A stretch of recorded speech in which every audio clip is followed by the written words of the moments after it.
মিরপুরের আনন্দনগর থেকে 10 দিন ধরে নিখোঁজ ইমন নামের এক যুবক। পরিবারের অভিযোগ, বাড়িওয়ালার ছেলে আহাদের সাথে ঝামেলা হওয়ার 3 দিন পর 11 মে নিখোঁজ হয় ইমন। ঘটনার পর থেকে অভিযুক্ত আহাদ ও তার পরিবারও পলাতক। এই ঘটনায় দারুস সালাম থানায় সাধারণ ডায়েরি করেছে ইমনের পরিবার। নানা নানির কাছে বেড়ে ওঠা 17 বছর বয়সী ইমনের। অটোরিকশা চালিয়ে জীবিকা নির্বাহ করতেন। গত 11 মে বাসা থেকে বের হয়ে আর ফিরে আসেননি। গত 10 দিন ধরে ইমনের এমন রহস্যজনক নিখোঁজ থাকায় উদ্বিগ্ন তার পরিবার।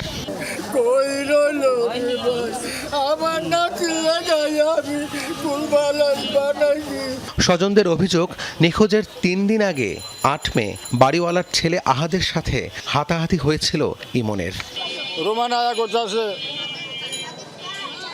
তোমার যা খবর আছে, তোমার যা একটা কিছু করতে হবো, একটা করে দেবো। কী করুন ভাই, আমি তো কিচ্ছু করিনি। এই কথা কইয়া ভিতরে গেল গা। ভিতরে যায় মনে করেন আহাজারে লয়ে এলো। আহাজারে লয়ে এসে আহাজে মনে করেন এইভাবে ধরছে, এইভাবে ধরে মতো রোদি লয়ে গেছে, লয়ে যাব অন্য আমার ওয়াইফ আইছে, অন্যানি আইছে, অন্যানি আয়া মনে করে আহাজের তো জোর করে ছাড়াইছে। নাই কোথায় গেছে ওরা, কই গেছে আমরা করতেন না তো। কতদিন ধরে? আমার নাতির ভাই না 11 তারিখে ওরা গেছে গিয়া 11, 12, 13 তারিখে, 12 তারিখে বলাইছে। 12 তারিখে আমরা থানাত গেছি।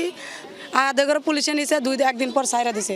যাইতে গেলে বলছে যে তোর লাগে আমি থানায় গেছি, তোরা আমি আয়া নিখোঁজ করলাম। এরপরে তুই নিখোঁজ। বিষয়টি নিয়ে বাড়িওয়ালার ছেলে আহাদের সাথে যোগাযোগের চেষ্টা করা হয়, কিন্তু বাড়িতে গিয়েও তালাবদ্ধ পাওয়া যায় দরজা। তবে ইমন নিখোঁজের সাথে আহাদ জড়িত থাকার অভিযোগ নাকচ করে দেন তার ফুফু। এদের মধ্যে কি ঝামেলা আমার জানার দরকারও নেই। যতটুকু আমি শুনছি এর সাথে ঝগড়া হয়েছে এই পর্যন্ত, কিন্তু এর আগে এটা শুনি। এখন যে অভিযোগটা করা হইতেছে যে আমার ভাইকে, ওই ছেলেকে গুম করা হয়েছে বা কি খুন করা হইতেছে, যেটা আমি শুনতেছি এখন সম্পূর্ণ মিথ্যা, ডাহা মিথ্যা কথা। কারণ কি জানেন, এর আগেও আমি শুনছি যে এই ছেলে 19 দিন পলায় ছিল। ইমন নিখোঁজের ঘটনায় রাজধানীর দারুস সালাম থানায় জিডি করেছে পরিবার। পুলিশ বলছে, ঘটনাটি গুরুত্ব দিয়ে তদন্ত করছেন তারা। ওনারা যে তথ্যটা দিচ্ছে সেটা আমরা আমলে নিয়ে কাজ করতেছি। আহাদ এবং আরেকজন ছেলে আছে, সম্ভবত ওর নাম রোমান, তাদের লোকেট করার চেষ্টা করতেছি। তো তাদেরকে আমরা নিয়ে আসলে জিজ্ঞাসাবাদ করলে আসল কুলুটা পাওয়া যাবে। এদিকে শুধু ইমন নন, অন্যান্য ভাড়াটিয়ারাও আহাদের মারধরের শিকার হয়েছেন বলে অভিযোগ রয়েছে।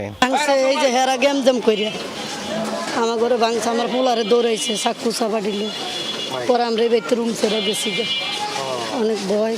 রাব্বি সিদ্দিকী, যমুনা নিউজ, ঢাকা।